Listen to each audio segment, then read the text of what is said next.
Otkako se zakani so tužbi, Štipski Iser naplati blizu 130.000 evra od građani i firmi. Toliko pari se sobrani od početok na godinata od koji del se redovno plakjači, no golem del se i takvi koji od predprijatijeto dobila opomeni za tužbi.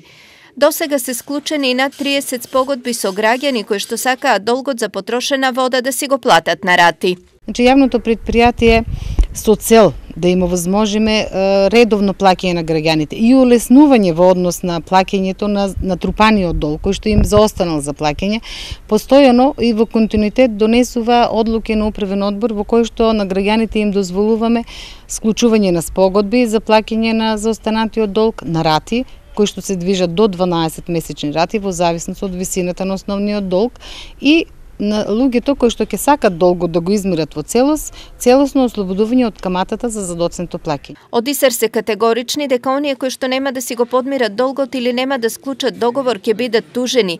Тужбите веќе од утре ќе бидат доставени до нотарите. Инаку до декември 2018 година долгот на домакинствата изнесува 25 милиони, а на фирмите 22 милиони денари. Јавното предпријатие Исер има и дополнителни 88 милиони денари стари побарувања за кои што се водат судски спорови или веќе има извршни решенија.